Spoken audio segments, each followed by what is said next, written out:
அனைவருக்கும் வணக்கம். 5 இளைஞர்கள் எனக்கு நிறைய பணம் கொடுத்து ஒரு இரவு தங்க என்னை அழைத்துச் சென்றார்கள். 5 இளைஞர்களும் என்னுடன் தங்களுடைய இச்சையை நிறைவேற்றிக் கொண்டபோது திடீரென அவர்களின் 6வது நண்பனும் வந்தான். ஆனால் அவன் அறைக்குள் நுழைந்தவுடன் கத்த ஆரம்பித்தான். ஏனென்றால் சூழ்நிலைகள் ஒரு நபரை அவன் ஒருபோதும் நினைக்காத அனைத்தையுமே செய்யும்படி கட்டாயப்படுத்துகின்றன. அல்லது சில நேரங்களில் அதிகப்படியான ஆசைகள் ஒரு நபரை அழித்துவிடும் என்றும் சொல்லலாம். நானும் ஒருபோதும் நிறைவேற முடியாத ஆசைகளின் பயணத்தில் இறங்கிவிட்டேன். அப்போது இரவு 12 மணி இருக்கும். அந்த சிறிய அறையில் படுக்கையில் நான் படுத்துக் கொண்டிருந்தேன். வலி உச்சத்தில் இருந்தது. ஆனால் நான் இதையெல்லாம் என் சொந்த விருப்பப்படி ஏற்றம் கொண்டேன். என் உடைகள் பற்றியோ அல்லது அதில் எழுந்த கடுமையான வலியை பற்றியோ எனக்கு எந்த உணர்வும் இல்லை. 2 இளைஞர்கள் மட்டுமே என் தலை மற்றும் உடலில் காயம் ஏற்படும் அளவுக்கு என் நிலையை உருவாக்கினார்கள். அவர்கள் என்னுடன் தங்களுடைய இச்சையை நிறைவேற்றிக் கொள்ள வந்தார்கள். நான் அவர்களுக்கு மகிழ்ச்சியுடன் நேரம் கொடுக்க வேண்டியது இருந்தது. என் வாழ்க்கையில் இப்படி ஒரு இருக்கும் என்று நான் ஒருபோதும் நினைத்ததும் இல்லை. இவை அனைத்தும் அதிக விலை கொடுத்ததற்காக நான் இதை செய்து கொண்டும் இருந்தேன். எனவே பின்வாங்கும் கேள்விக்கே இடமில்லை. என்னுடைய பொறுப்புகளும் என் குடும்பத்தின் விருப்பங்களும் என்னை ஒரு இரவில் 5 இளைஞர்களுடன் இரவைக் கழிக்க ஒப்புக்கொண்ட பாதைக்கு கொண்டு வந்தன. சாதாரண சூழ்நிலைகளில் ஒரு பெண் இப்படி நினைப்பது கூட சாத்தியமில்லை. ஆனால் நான் இக்கட்டான சூழ்நிலையில் இருந்ததால் இந்த முடிவை எடுக்க எனக்கு அதிக நேரம் எடுக்கவும் இல்லை. அவர்கள் அனைவருமே ஆரோக்கியமாக இருந்தனர். அந்த இளைஞர்களின் வலிமைக்கு முன்னால் நான் ஒன்றுமில்லாதவளாக இருந்தேன். ஒரு ஆண் என்னை தொட்டது. இதுவே முதல் முறை. படுக்கைக்கு வந்த முதல் 2 இளைஞர்களும் என்னை முழுமையாக கட்டுப்படுத்தி என்னை அவர்களின் இச்சைக்கு இலக்காக கொண்டனர். 2 இளைஞர்கள் வெளியேறியவுடன் 3வது இளைஞனும் அறைக்குள் வந்தான். நான் ஒரு ஆழ்ந்த மூச்சையும் எடுத்தேன். எனக்கு கொஞ்சம் நேரம் வேண்டும். ஆனால் அவனோ எனக்கு அவ்வளவு நேரம் இல்லை. என்னுடைய நண்பர்கள் பலர் வெளியே காத்துக் கொண்டிருக்கிறார்கள் என்று சொல்ல ஆரம்பித்தான். அவன் சொல்வதைக் கேட்டு என் கண்களில் இருந்து கண்ணீர் வழிய ஆரம்பித்தது. அவன் உடனே என்னை நோக்கி நடந்து வந்து என் கண்ணீரை பொருட்படுத்தாமல் என் மீது அவன் ஆசையை தீர்த்து கொள்ள ஆரம்பித்தான். பொறுத்து கொள்ளும் சக்தி என் உடலில் குறைந்து கொண்டே இருந்தது. நான் அவனை என்னிடமிருந்து விலக்கி வைக்க மீண்டும் மீண்டும் முயற்சி செய்து கொண்டே இருந்தேன். ஆனால் அவனோ என்னை மேலும் மேலும் கடுமையாக தொடங்கினான். அவன் இந்த ரசிப்பது போல தோன்றியது. நான் தள்ளும்போது அவன் முன்பை விட அதிக உற்சாகத்துடன் என் அருகில் வருவான். அதனால் இப்பொழுது நான் அவனை தடுக்கும் தவறை செய்யவில்லை. எனக்கு தடுக்கும் இந்த பேரழிவை அமைதியாக பொறுத்துக் கொண்டிருந்தேன். அவன் அரை மணி நேரம் தாக்கத்தை தணித்துக் கொண்டே இருந்தான். கிளம்பும் போது அவன் என் உடம்பில் பற்களின் அடையாளங்களையும் விட்டுவிட்டு மீண்டும் ஒரு வாய்ப்பு கிடைத்தால் நிச்சயமாக என்னுடன் நேரத்தை செலவிடுவேன் என்றும் சொல்லத் தொடங்கினான். முதல் இருவரும் வந்து சென்ற பிறகு நான் என் உடலை பார்த்தேன். என் உடலின் எந்த பகுதியிலும் காயங்கள் இல்லை. 3வது இளைஞன் என் மீது காயங்களை ஏற்படுத்தி என்னை வரம்பிற்கு மேல் காயப்படுத்தினான். அவன் பற்களின் அடையாளங்கள் எல்லா இடங்களிலும் தெரியும். பின்னர் மற்ற 2 சிறுவர்களும் தலா 1 மணி நேரம் என்னை தங்களுடைய காமத்தின் இலக்காக வைத்திருந்தனர். அந்த இளைஞர்களுக்கு என் மீது எந்த ஆர்வமும் இல்லை. ஏன் அப்படி செய்ய வேண்டும் என்றால் அவர்கள் என்னுடைய ஒரு இரவை பெரிய தொகைக்கு ஈடாக வாங்கினார்கள். அவர்கள் தங்களுடைய பங்கை வசூலித்துக் கொண்டிருந்தார்கள். இந்த ஒரு இரவு என் வாழ்க்கையின் இருண்ட இரவாக மாறியது. என் நிலை மிகவும் மோசமாக தொடங்கியது. என்னால் சொந்தமாக செயல்பட முடியவில்லை. வழியால் மெதுவாக என் கண்களும் மங்கலாயின. பின்னர் அந்த இளைஞர்கள் தங்கள் 6வது நண்பன் ஒருவன் வந்திருப்பதாக என்னிடம் சொன்னார்கள். எனக்கு அவர்களை மறுக்கவோ அல்லது எதிர்க்கவோ கூட தைரியமில்லை. அந்த இளைஞன் அறைக்குள் நுழைந்து என் படுக்கைக்கு அருகில் வந்தவுடன் என்னை பார்த்ததும் கத்த ஆரம்பித்தான். அவன் ஏன் கத்தினான் என்று தெரிந்தால் உங்களுக்கும் நெஞ்சு வலிக்கும்.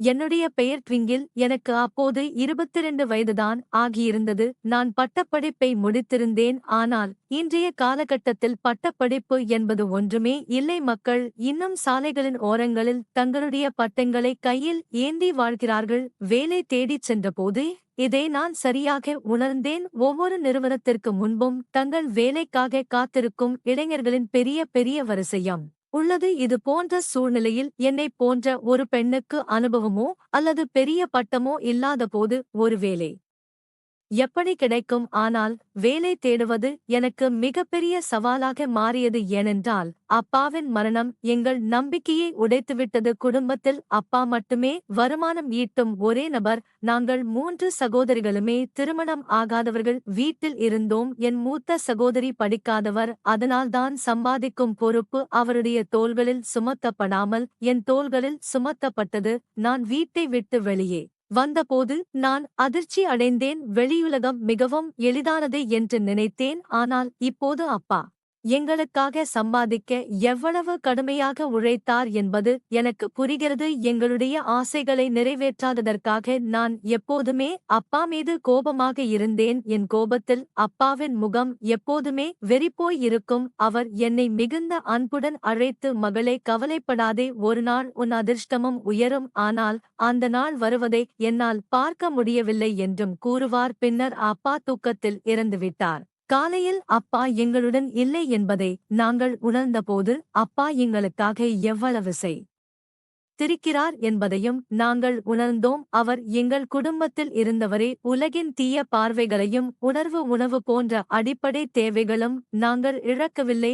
அப்பா இறந்த சில நாட்களுக்கு எங்கள் அண்டை வீட்டாரும் குடும்ப உறுப்பினர்களும் எங்களுக்கு உதவினார்கள். பிறகு மெதுவாக எல்லோருமே தங்கள் வாழ்க்கையில் மும்மரமாகிவிட்டார்கள். இன்றைய உலகில் யார் யாருக்கும் உணவளிக்க முடியும்? வேலை தேடுவதற்காக வீட்டை விட்டு வெளியே வேண்டிய கட்டாயம் எனக்கு ஏற்பட்டது. வெளி உலகம் பெண்களுக்கு எவ்வளவு கடினம் என்பதையும் நான் உணர்ந்தேன். எனக்கு எந்த நிறுவனத்திலும் வேலை கிடைக்கவில்லை.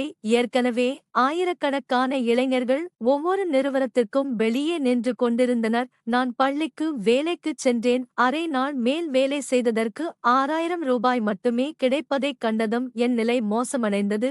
அதில் எல்லா பணமும் வீட்டுச் செலவுக்கே செலவாகிவிட்டது. அதிலும் ஒவ்வொரு பள்ளி மாணவரின் அனுபவத்தைப் பற்றி கேட்கும்போது நான் வாயடைத்து போவேன். நிறைய தேடியும் எனக்கு வேறு எந்த வேலையும் கிடைக்கவில்லை. எனவே என்னுடைய நண்பர் ஒருவரின் சகோதரியின் உதவியுடன் எனக்கு ஒரு பப்பில் பணியாளராக வேலையும் கிடைத்தது. நகரத்தின் நெரிசலான பகுதியில் அமர்ந்துள்ள ஒரு பப். அது அங்கு எப்போதும் ஆண்கள் கூட்டம் அதிகமாக இருக்கும். மறுநாளே நான் வேலையிலும் சேர்த்தேன். அந்த வேலையின் பணிகள் மிகவும் விசித்திரமாகவும் எனக்கு புதியதாகவும் இருந்தன. அவற்றை செய்து முடிக்க நான் நிர்பந்திக்கப்பட்டிருந்தேன். நிறைய மேக்கப் போட்டு தோள்களில் குட்டையான கூந்தலுடன் அரைகுறை ஆடையுடன் ஒரு மாடர்ன் பெண்ணாக நின்று கொண்டிருக்க வேண்டும். இந்த வேலையை செய்ய வேண்டுமா வேண்டாமா என்று இன்னும் முடிவு செய்யவில்லை. ஏனென்றால் அது எனக்கு மிகவும் கடினமான வேலை. என் அப்பா உயிரோடு இருக்கும் வரை நான் வீட்டை விட்டு வெளியேற வேண்டிய அவசியமே ஏற்படவில்லை. மேலும் பப்பில் இவ்வளவு குட்டையான ஆடைகளை அணிந்து கொண்டு பல ஆண்கள் மத்தியில் நிற்பது எனக்கு மிகவும் மூச்சு திணற வைக்கும் வேலையாக இருந்தது. ஆனால் பசி ஒருவேளை எதையுமே செய்ய வைக்கிறது. நான் அங்கிருந்து வீடு திரும்பிய போது என் அம்மா வாசலில் கவலையுடன் நின்று கொண்டிருந்தாள். மகளே, மின்சாரத் துறையினர் வந்து நம் வீட்டின் மின் இணைப்பை துண்டித்துவிட்டார்கள் என்றும் கூறினார். என் அம்மாவின் பேச்சைக் கேட்டதும் என் இதயம் கனத்துப் போனது. வெப்பம் உச்சியிருந்த அத்தகைய சூழ்நிலையில் மின்சாரம் இல்லாமல் வாழ்வது மிகவும் கடினமாகவும் இருந்தது. ஆனால் கடந்த 2 மாதங்களாக எங்களால் பணம் செலுத்த முடியவில்லை. அதனால்தான் எங்களுடைய மின் இணைப்பும் துண்டிக்கப்பட்டது. அம்மாவின் கண்ணீர் எனக்கு இந்த முடிவை எடுக்க மீண்டும் எளிதாகியது.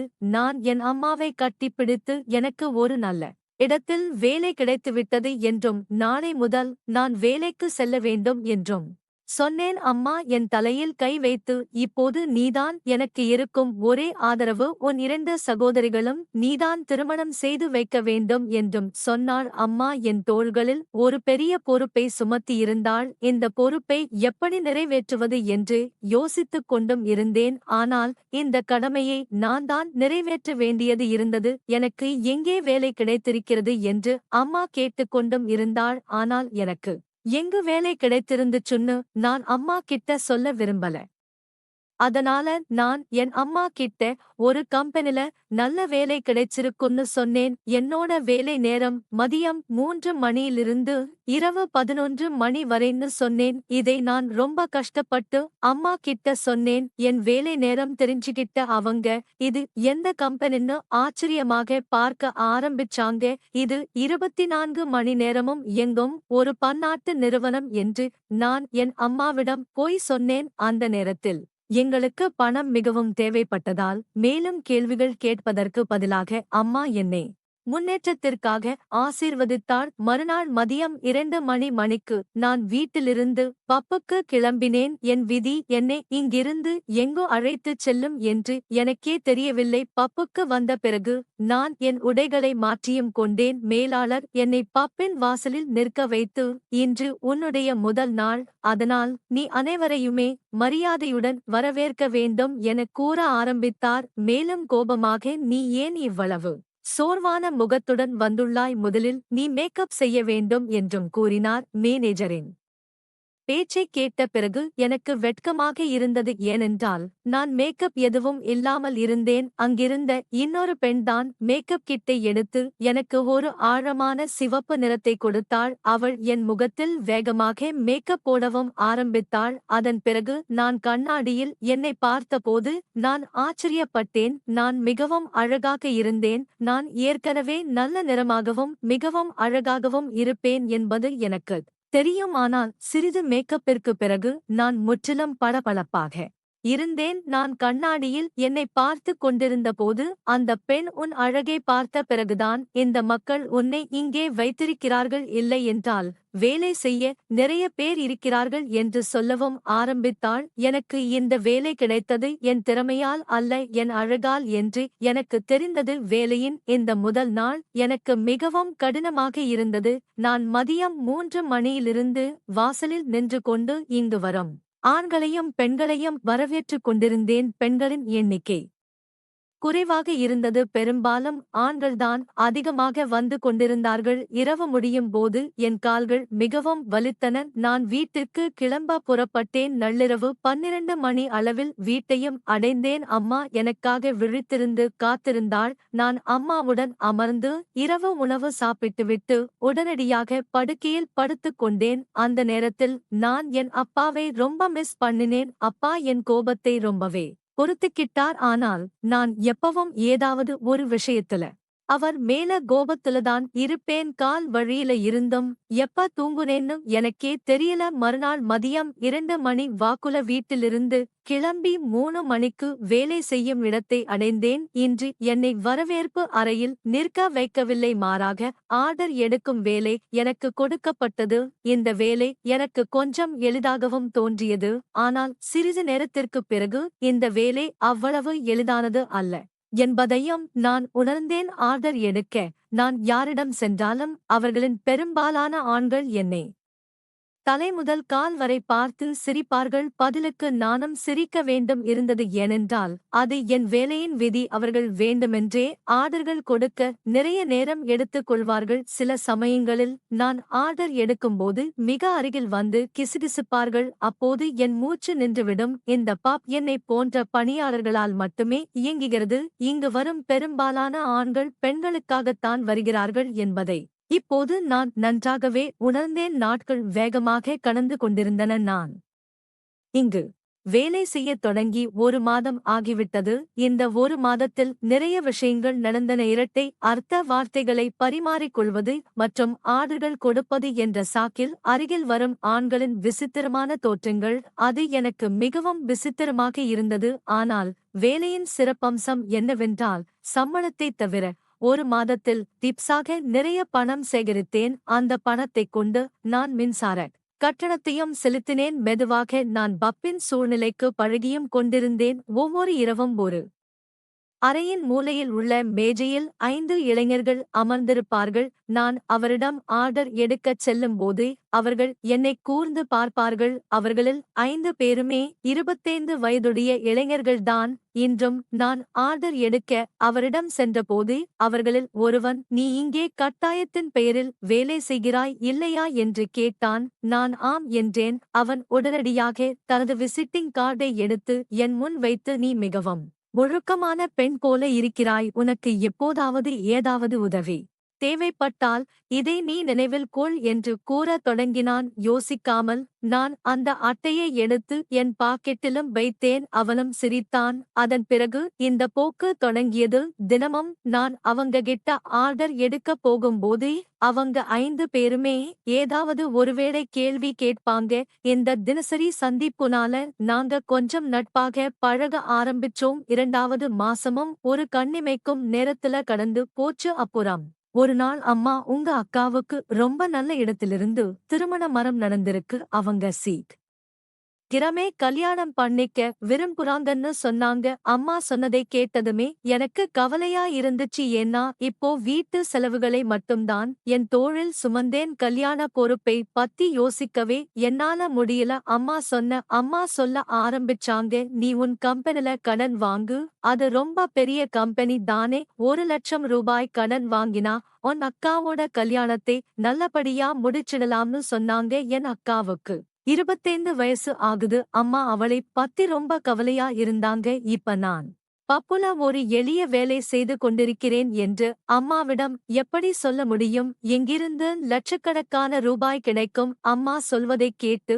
நான் பதில் எதுவும் சொல்லவில்லை. ஆனால் என் அம்மாவின் கண்களில் நம்பிக்கை ஒளிர்ந்ததை என்னால் தெளிவாக காணவும் முடிந்தது. எனக்கு நிறுவனத்திடமிருந்து கடன் கிடைக்கும் என்று அம்மா உறுதியாக இருந்தார். என்னை எங்கே சிக்கலில் சிக்க வைத்தது என்று நான் யோசித்துக் கொண்டிருந்தேன். மறுநாள் நான் வேலையில் எப்போதும் கவலையாக இருந்தேன். என்னுடன் வேலை செய்யும் பெண் இதை கவனித்தாள். அவள் என்னிடம் என்ன விஷயம் என்று கேட்டாள். ட்விங்கிள், இன்று நீ மிகவும் கவலையாக இருக்கிறாயே என்றாள். என்று கேட்கவும் ஆரம்பித்தாள். நான் அவளிடம் என் அக்காவின் திருமணம் செய்து வைக்க வேண்டும் எனவும் என்கிட்ட பணமே இல்லை என்றும் சொன்னேன். என் வார்த்தைகளை கேட்டதுமே இவ்வளவு செலவு செய்ய வேண்டிய அவசியம் என்ன? அவளுக்கு எளிமையாக திருமணம் செய்து அனுப்பி வையுங்கள் என்று திட்டவும் ஆரம்பித்தாள். அவள் சொன்னதைக் கேட்டு நான் யோசித்துக் கொண்டும் இருந்தேன். ஆனால் அவள் சொன்னது சரிதான். இவ்வளவு ஆடம்பரம் செய்ய வேண்டிய அவசியம் என்னன்னு வீட்டுக்கு வந்த பிறகு என் அம்மா கிட்ட என் அக்காவை எளிமையாக அனுப்பி வைக்கவும் சொன்னேன். ஆனால் நான் சொன்னதைக் கேட்டதுமே என் அம்மா அவங்க எல்லோருக்கும் நம்ம பிரச்சனைகள் தெரியாதுன்னு திட்ட ஆரம்பிச்சாங்க. அந்த பையனின் குடும்பம் ஏற்கனவே வரதட்சைன்னு ஒரு நீண்ட பட்டியலை கொடுத்திருக்கு. உன் அக்காவை நான் வெறுங்கையா அனுப்பினா அவங்க வீட்டுக்காரர்கள் வாழ்நாள் முழுவதும் அவங்க சொல்றதைக் கேட்டுதான் இருக்கணும்னு சொல்லுவாங்க. அம்மா சொன்னதைக் கேட்டு எனக்கு கோபம் வந்து அக்காவை இப்படி ஒரு இடத்துல கல்யாணம் பண்ணி வைக்க வேண்டிய அவசியம் இல்லைன்னு சொன்னேன். அம்மா என் பேச்சைக் கேட்டு கோபப்பட்டு குறை சொல்ல ஆரம்பிச்சாங்க. பின்னர் கண்ணே, எப்படியோ உன் அக்காவுக்கு நல்ல இடத்திலிருந்து கல்யாண மரம் வந்திருக்கு. நீயும் அதனால தப்பு கண்டுபிடிக்கிற. உன் அப்பா இன்னைக்கு உயிரோடு இருந்திருந்தா நான் உன்னிடம் கெஞ்ச வேண்டிய அவசியமே இருந்திருக்காரு. அவங்க எப்படியாவது அவங்க பொண்ணுக்கு பணம் சேமிச்சிருப்பாங்க. அம்மாவின் கண்களில் கண்ணீர் வந்தது. அவள் சொன்ன வார்த்தைகள் என் இதயத்தையும் காயப்படுத்தின. அவள் சொன்னது சரிதான். அப்பாவுடன் இருந்திருந்தால் எப்படியாவது பணத்தை சேமித்து வைத்திருப்பார். நான் அம்மாவை கட்டிப்பிடித்து சீக்கிரமே பணத்தை ஏற்பாடு செய்வேன் என்று உறுதியும் அளித்தேன். எனக்கு எங்கிருந்து இவ்வளவு பணம் கிடைக்கும் என்று எனக்கே தெரியவில்லை. ஒரு குடும்பத்தில் தந்தையின் பொறுப்பு எவ்வளவு உன்னதமானது ஆனது. அவர் தனது உயிரை பணயம் வைத்து குழந்தைகளுக்கு வாழ்க்கையின் அனைத்து மகிழ்ச்சியையும் தருகிறார். இந்த இடத்தை பிடிப்பது எனக்கு மிகவும் கடினமாக இருந்தது. நாட்கள் படி சிக்கலில் கழித்தன. நான் பப்பின் மேலாளரிடம் பணத்தை பற்றி பேசினேன். ஆனால் நான் சொல்வதைக் கேட்ட பிறகு அவர் என்னை பார்த்த விதம் வித்தியாசமாக இருந்தது. அந்த 5 இளைஞர்களும் தினமும் பப்பிற்கு வருவார்கள். நான் அவங்ககிட்ட ஆர்டர் எடுக்க போனப்போ ஒருவன் என்னை பார்த்து, என்ன விஷயம், இன்னைக்கு உன்னுடைய முகம் முழுக்க வெளிரிப்போய் இருக்கிறதே என்றான். அவன் சொல்வதைக் கேட்ட பிறகு என் கண்களில் ஏன் கண்ணீர் வந்ததுன்னு எனக்கே தெரியல. அவன் என்னுடைய பிரச்சனையே நான் சொல்லணும்னு திரும்ப திரும்ப கேட்க ஆரம்பிச்சான். எனக்கு பிடிக்கலனாலும் நான் என் பிரச்சனையே அவனிடம் சொன்னேன். ஏனென்றால் நான் என் வழியை வெளிப்படையாக வெளிப்படுத்தி நிவாரணம் பெறக்கூடிய ஒருவரை தேடிக்கொண்டும் இருந்தேன். நான் சொல்வதைக் கேட்டதுமே அவன் முகத்தில் ஒரு புன்னகை வந்தது. அவன், இவ்வளவு சிறிய விஷயத்துக்கு நீ ஏன் மிகவும் கவலைப்படுகிறாய்? உனக்கு ஏதேனும் பிரச்சனை இருந்தால் எங்களை நினைவில் வைத்துக்கொள் என்பதற்காகத்தான் நான் எங்கள் விசிட்டிங் கார்டை உனக்கு கொடுத்தேன். அது உனக்கு நினைவில்லையா என்று சொல்லத் தொடங்கினான். நான் அவர்களின் முகங்களை ஆச்சரியத்துடன் பார்க்கவும் ஆரம்பித்தேன். அந்த 5 தெரியாத இளைஞர்கள் எனக்கு பணம் கொடுப்பார்கள் என்று கூட என்னால் நினைக்க முடியவில்லை. ஆனால் அந்த 5 பேர் உடனடியாக எனக்கு 1,00,000 ரூபாயை வழங்க சம்மதித்தனர். நான் அவர்களைப் பார்த்துக்கிட்டே இருந்தேன். 1,00,000 ரூபாய் கொடுப்பது அவர்களுக்கு பெரிய விஷயம் அல்ல. ஆனால் நான் அவர்களுக்கு ஏதாவது பிரயோஜனமாக இருக்கணும். அவங்க சொல்றதை கேட்டதும் எனக்கு அதிர்ச்சியாக இருந்துச்சு. அந்த இளைஞர்களுக்கு என்ன தேவை என்பது புரிய எனக்கு அதிக நேரம் ஆகல. நான் ஒரு மரியாதைக்குரிய குடும்பத்தைச் சேர்ந்தவள். என்னால் எந்த தவறும் செய்ய முடியாதுன்னு பதட்டமாக நான் சொன்னேன். அவங்க சிரிக்க ஆரம்பிச்சு, நாங்க ஒரு வாய்ப்பை மட்டும்தான் கொடுத்திருக்கோம். அதை செய்வதும் செய்யாததும் உன் விருப்பம் என்றும் சொன்னார்கள். ஆனால் இன்றைய உலகில் யாரும் எதிர்பலன் கிடைக்காமல் எதையுமே கொடுக்க மாட்டார்கள். அது உங்கள் நெருங்கிய உறவினராக இருந்தாலும் கூட. அவர் சொன்னது முற்றிலுமாக சரி. ஆனால் என் மானத்தை அடமானம் வைத்து 1,00,000 ரூபாய் பெற நான் விரும்பவில்லை. அதனால் நான் அவரை நேரடியாக மறுத்துவிட்டேன். அந்த சூழ்நிலையில் நான் முற்றிலுமாக சோர்வடைந்து வீடு திரும்பிய போது என் அம்மாவும் சகோதரியும் எனக்காக காத்திருந்தனர். அக்காவின் மாமியார் வந்திருந்தார்கள். அவர்கள் 1 மாதத்திற்குப் பிறகு திருமணம் வைத்துக் கொள்ளலாம் என்றும் அவர்கள் தங்களுடைய இளைய மகனுக்கும் உன்னுடைய தங்கையை திருமணம் செய்ய விரும்புகிறார்கள். இந்த வழியில் 2 திருமணங்களும் ஒரே செலவில் நடக்கும் என்றும் அம்மா என்னிடம் கூறினாள்.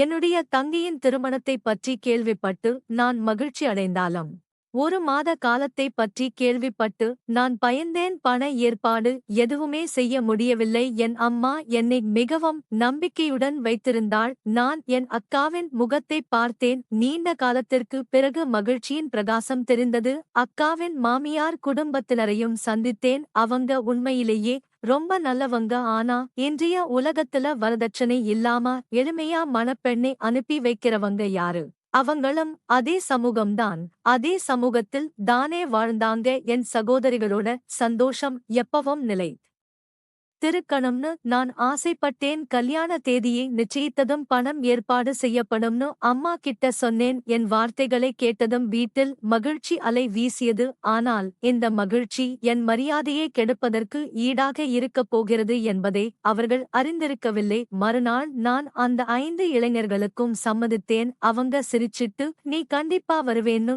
எங்களுக்கு தெரியும்னு சொன்னாங்க. அந்த 5 என்னை ஒரு இரவு தங்க அழைத்துச் செல்வது பற்றி பேசினாங்க. அதனால நான் வீட்டில் இந்த மாச கடைசியில கம்பெனியில நிறைய வேலை இருக்கும். ஒரு இரவு கம்பெனியில கழிக்க வேண்டியது இருக்கும். அந்த நிறுவனம் என்னுடைய கடனை அங்கீகரித்து விட்டது. அதனால்தான் நான் அதற்கு ஒப்புக்கொள்ள வேண்டிய கட்டாயத்தில் இருக்கிறேன் என்று அம்மா கிட்டையும் சொன்னேன். கடன் அங்கீகரிக்கப்பட்டதை கேள்விப்பட்டு என் அம்மா மிகவும் மகிழ்ச்சி அடைந்து இரவு தங்கவும் அனுமதித்தாள். பப்பிலிருந்து வேலையை முடித்து வெளியேறிய பிறகு நான் அந்த 5 இளைஞர்களுடனும் சென்றேன். அந்த 5 பேருமே என்னை கொடூரமாக நடத்தினார்கள். அவர்களுடைய 6வது நண்பன் உள்ளே ததும் என்னை பார்த்து அவன் கத்தினான். ஏனென்றால் படுக்கை முழுவதுமே இரத்தத்தால் நனைந்திருந்தது.